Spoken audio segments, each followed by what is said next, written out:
Good morning class. आज हम हमारा एक नया चैप्टर स्टार्ट करेंगे, थ्री फेज सर्किट एनालिसिस।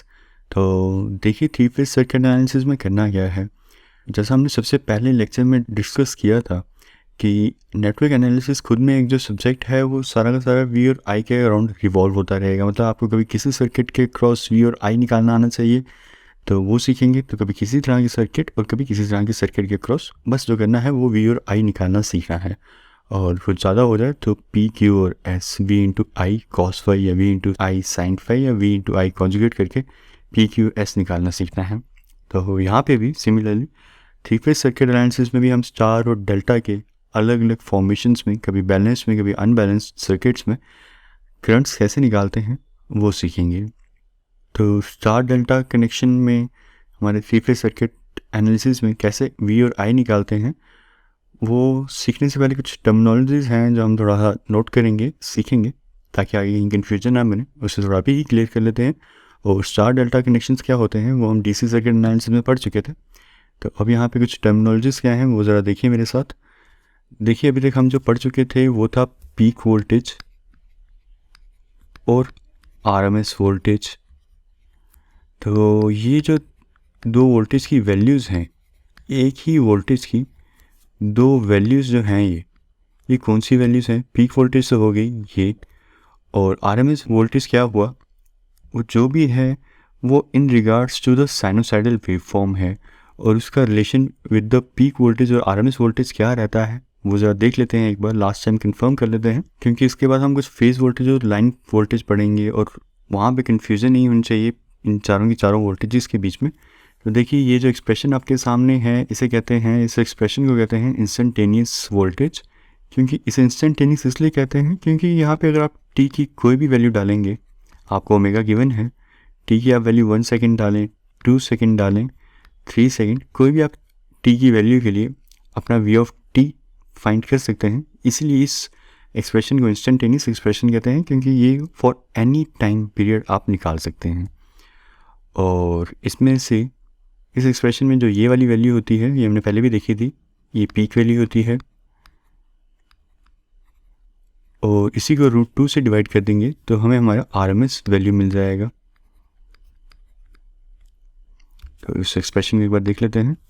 ये आ गया एक्सप्रेशन हमारे पीक वोल्टेज के और आरएमएस वोल्टेज के, और आरएमएस वोल्टेज और पीक वोल्टेज साइनोसाइडल के साथ कंसर्न वैल्यूज़ हैं, एक वोल्टेज की पीक और आरएमएस। और आरएमएस वो वैल्यू होती है डीसी के इक्विवेलेंट होती है, जो सेम हीट प्रोड्यूस करती है, जो सेम पावर प्रोड्यूस करती है एसी में। इस साइनोसाइडल ऑल्टरनेटिंग करंट की एक वो वैल्यू आरएमएस वैल्यू कहते हैं जिसे, जो डीसी के इक्विवेलेंट पावर प्रोड्यूस करेगी। तो एसी की उस वैल्यू को हम आरएमएस वैल्यू कहते हैं। तो जो मैं यहाँ बताना चाह रहा था वो ये था कि आगे आगे फिर हम फेस वोल्टेज और लाइन वोल्टेज पढ़ेंगे। तो वहाँ पर आप इन वैल्यूज़ को अपनी पीक वोल्टेज और पीक करंट के साथ नहीं कंफ्यूज करेंगे। अब ज़रा देख लेते हैं कि फेस वोल्टेज क्या होता है और लाइन वोल्टेज क्या होता है। तो जो फेस वोल्टेज होता है और लाइन वोल्टेज होता है वो साइनोसाइडल का कोई कुछ नहीं रहा यहाँ पे। जो आपकी फेस वोल्टेज और फेस करंट होगी वो स्टार और डेल्टा कनेक्शन के रिलेशन में होगी, जो चीज़ होगी वो। अब जैसे फेस वोल्टेज क्या होती है, देखिए ये वाइंडिंग्स हैं, जो ये फेस की वाइंडिंग है, ये 3 वाइंडिंग्स ले लीजिए, एक ये और एक वाइंडिंग ये ले लीजिए, और इससे सिमिलरली थर्ड वाइंडिंग आप ये ले लीजिए। इन तीनों वाइंडिंग्स में, फेज वाइंडिंग में क्या वोल्टेज प्रोड्यूस हो रही है और इन वाइंडिंग के अंदर क्या करंट आ रही है, उस वोल्टेज को, उस करंट को हम कहेंगे फेज वोल्टेज। और सिमिलरली डेल्टा कनेक्शन में भी यहाँ पर क्या प्रोड्यूस हो रहा है वोल्टेज और यहाँ क्या करंट जा रही है उसे हम फेज करंट और फेज वोल्टेज कहेंगे। और जो बाहर यहाँ क्या करंट है उसे हम लाइन करंट कहेंगे। जो लाइंस में है ये फेस के अंदर अलग कुछ पैरामीटर्स होंगे वोल्टेज की और करंट के, और लाइन में अलग वैल्यूज़ होंगी वोल्टेज की और करंट की। तो देखिए यहाँ पे जैसे मैंने बताया हुआ है, I phase is equal to I line, ये ऐसा स्टार के लिए हो रहता है, और V phase equal to V line ऐसा डेल्टा के लिए रहता है। यहाँ पे आप देख सकते हैं लाइन करंट अलग है डेफिनेटली फेस करंट से, क्योंकि यहाँ पे इस पॉइंट पे आके स्प्लिट हो जाती है तो कुछ इस तरह से। तो इतनी सी तो यहाँ से देखते ही पता चलता है कि यहाँ पे जो लाइन करंट की वैल्यू है वो कुछ अलग होगी फेस वैल्यू से, और वो क्या है ज़रा देखेंगे उसका रिलेशन। और सिमिलरली यहाँ पे जो फेस के क्रॉस वोल्टेज है यहाँ पे जो डेवलप हो रही है वो लाइन वोल्टेज से डिफरेंट है। लाइन वोल्टेज कौन सी होती है? जो आपकी दो तारों के बीच में मेजर की जाती है, जैसे आर और पी के क्रॉस यहाँ पे मेजर करने की कोशिश की हुई है। और सिमिलरली अगर आप आर और वाई के क्रॉस मेजर करेंगे वी आर वाई, तो भी आपको एक अलग वोल्टेज मिलेगी, उसे हम लाइन वोल्टेज कहेंगे। तो लाइन वोल्टेज हुई between the lines, line current हुई द करंट अक्रॉस और थ्रू द लाइन, और फेस वोल्टेज और फेस करंट हुई voltage in the phase winding and the current in the phase winding. ये हो गया आपके फेस वोल्टेज और फेस करंट। तो अब रिलेशन भी देख लेते हैं। यहाँ पे स्टार में I phase equal to I line रहेगा आपका, क्योंकि जो करंट लाइन में जा रही है वही फेस में भी जा रही है, और जो फेस वोल्टेज और लाइन करंट में जो डिफरेंस है वो √3 का रहेगा मैग्नीट्यूड में। ध्यान दीजिएगा, इनका एंगल कुछ और डिफरेंस होता है, उसकी वैल्यू क्या है वो अलग बात रही, बट फेस और वी लाइन के बीच में ये रिलेशन रहेगा। सिमिलरली आपका जो यहाँ पे लाइन वोल्टेज है और फेस वोल्टेज है वो दोनों तो सेम होंगी, लेकिन जो फेस करंट है और लाइन करंट है उनमें जो डिफरेंस है वो √3 का रहेगा, और वो कुछ इस तरह का रिलेशन बेयर करेगा आपका डेल्टा कनेक्शन। तो चलिए इतनी डिस्कशन में हम ये जानने की कोशिश करते हैं कि एक यूनिफाइड वैल्यू ऑफ वोल्टेज और करंट क्यों नहीं है, कि सिंपली एक वैल्यू हो कोई भी और उसी से काम चल जाए, वो या आरएमएस हो, या वो फेज़ हो, या वो पीक हो, या वो लाइन हो।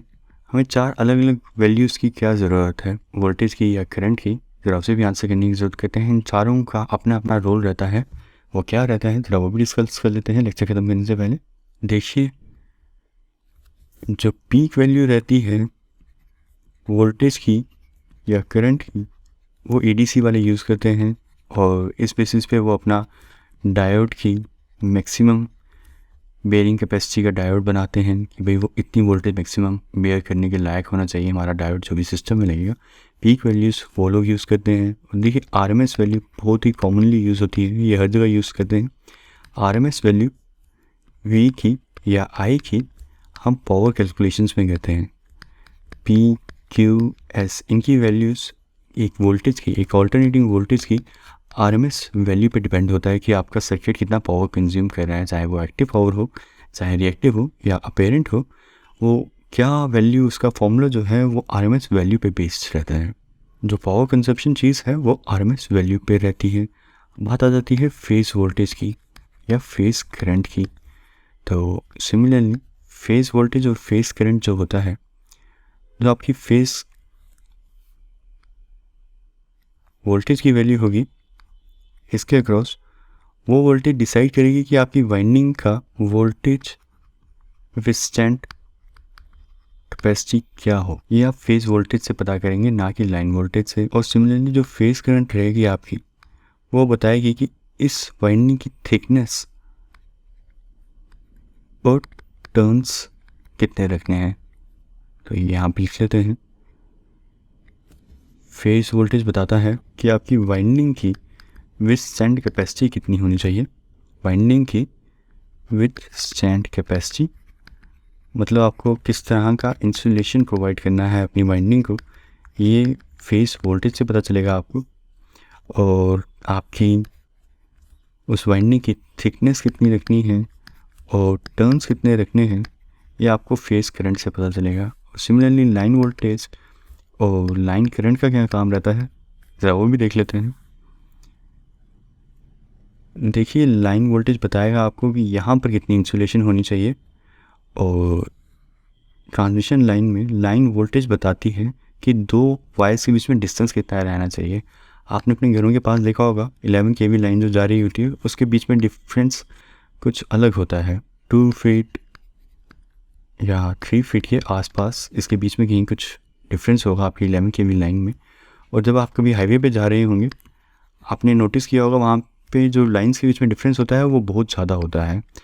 अब वो डिफरेंस ज़्यादा क्यों हो गया, वो वहाँ पे लाइन वोल्टेज की वजह से हुआ कि वहाँ पे लाइन वोल्टेज की वैल्यू क्या थी, वो डिस्टेंस लाइन वोल्टेज बताती है, ना कि फेस वोल्टेज।